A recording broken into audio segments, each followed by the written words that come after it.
The Honourable Peter Dunn. Mr. Speaker, I am pleased to support a large proportion of what is contained in the Prime Minister's statement, and generally to work with my colleagues in the National, ACT and Maori parties towards its attainment. But there's one area that my predecessor outlined that I could not disagree with more, and that is his argument about changes to the Resource Management Act. The suggestion that that is a silver bullet to our housing crisis is risible, fatuous and unbalanced, and those that proclaim it deserve that title as well. Mr. Speaker, I think before people put the Resource Management Act into its grave, they ought to think about what it replaced. No one wants to go back to the days of 54 different pieces of planning law, of the Town and Country Planning Act that was derided up and down the country as cumbersome, ineffectual, inconsistent and chaotic. Mr. Speaker, there is a majority in this House, I believe, a clear majority, for making sure that the Resource Management Act is fit for purpose in terms of its procedures and practices. But that can be achieved and could have been achieved as long ago as 2013 when the National Party first proposed changes, if there had not been the attention at the same time to changing the purpose and principles clauses, particularly clauses 6 and 7 of the Resource Management Act. There is no need to tamper with those provisions to achieve the efficiencies in the legislation that the vast majority of members in this House would seek. And I say to the Minister, he should look at every editorial writer in New Zealand, he should look at everyone who has expressed impartial concern on this, not the developers and the commercial interests, but people who have expressed an impartial concern, and they have all urged him to move with caution. And I say to the government, if it chooses to do what the Prime Minister himself said last year, proceed with moderate and pragmatic changes, it could well attain significant support in this House. But if it continues with the attitude that it's shown to date on this issue, it will get it through at the very best by one vote, Mr. Speaker, and that would be a travesty, and that would be a mark of inconsistency, because all of the case law built up over the last 20-odd years of the Resource Management Act would go out the window, and the certainty that is being proclaimed for change would be replaced by the uncertainty of having to start all over again. It is a simple nonsense, and yet the government could resolve the matter fairly quickly were it not prepared to want to have its cake and eat it too.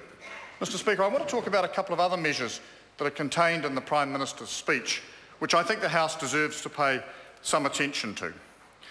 There was in the statement a reference very late in the day to the appalling situation now developing as a result of the barbarous activities of ISIL.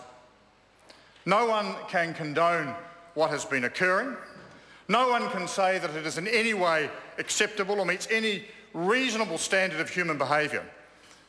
The difficulty comes in what is an effective solution. And when one looks at the Middle East generally, the immediate conclusion to be drawn that Western intervention over the last century, be it from the time of the Balfour Declaration right through to now, has had one universal outcome: failure, division, and more intense bitterness and rivalry than was in place before it started. So when we determine as this country what our response to that appalling situation should be, we need to be guided by the history. Maybe Sir Tipene was right.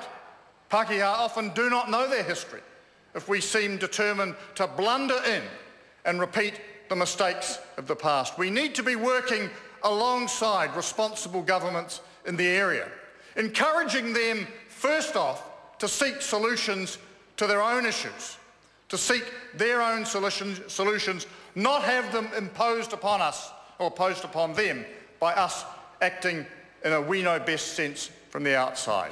It is a difficult balance because we cannot stand by and let barbarism continue. But at the same time, we cannot act in a way that is simply going to fuel those fires more strongly for the future. And one of the challenges that New Zealand faces is to draw that responsible line. And I must say in this regard, Mr. Speaker, that the intervention last week of the British Foreign Secretary on his visit here was anything but helpful. This chamber carries the plaques that remember the consequences of the last time the family acted together. Gallipoli, the mindless slaughter of Australian and New Zealand troops in the pursuit of a British objective. Passchendaele and the Somme. So to come here and say to New Zealanders today, we love having you on board, you're part of the family, but you've still got to queue up at the Aliens Gate at Heathrow, is unacceptable in the extreme. And I would have thought, sir, that a well-briefed visiting politician on these issues would understand the sensitivity of New Zealanders. After all, in the 1980s, the more the United States administration of Ronald Reagan told us what our anti-nuclear policy was not to be, the more we embraced the stand that the New Zealand government was taking. We are like that as a people. And here is this patronising figure from abroad, loftily telling us that we're in the club, we're part of the family, and it would be lovely to have you along for the next round of unmitigated slaughter, is simply unacceptable. And New Zealand should draw the line very strongly when it comes to that.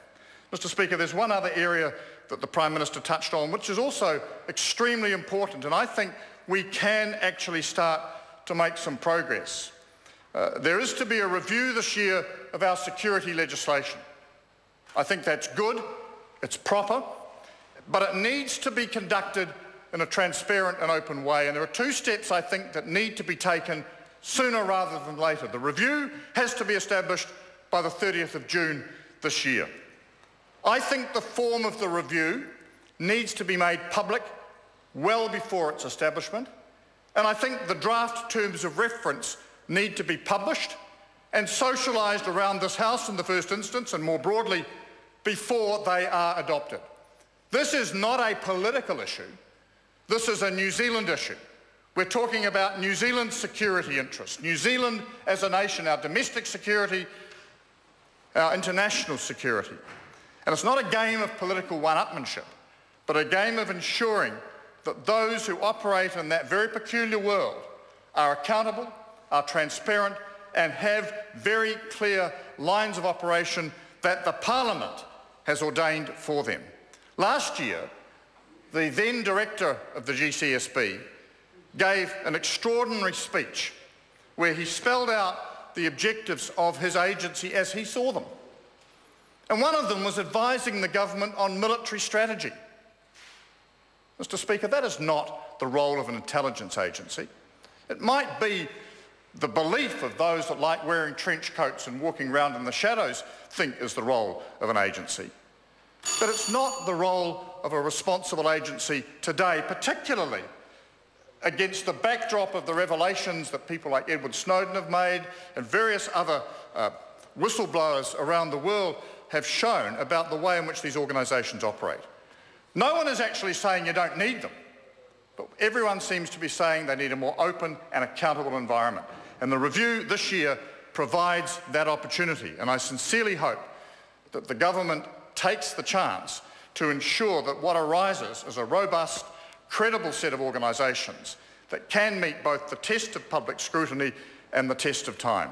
Because increasingly as tensions grow, the challenges that they will face in terms of providing credible independent intelligence to the government of the day will also grow.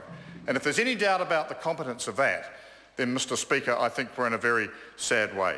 So 2015, the centenary year of the forging of our first nationhood, really, on the rugged hillsides of Gallipoli, the start of the campaign that New Zealanders first became part of the world through their participation in World War I is shaping up to be an extraordinary one. I think in an improving domestic economy, the opportunities that that will provide in terms of jobs, future opportunity for young people in particular is important, but the whole rate of technological growth and the way in which things are changing. I saw a thing before I came down here today that said that the top 10 jobs in industries in Australia did not exist 10 years ago. But that is the rate of change. We are positioned on the cusp of that. And the measures, broadly speaking, that the government has been following over the last few years position us well to take advantage of the new opportunities that will arise. But, Mr. Speaker, there are no blank cheques in politics, and as I've said, There are issues that I think are important that do need to be addressed along the way. Mr. Speaker. The Honourable Jerry Brownlee. Mr. Speaker, can I begin my contribution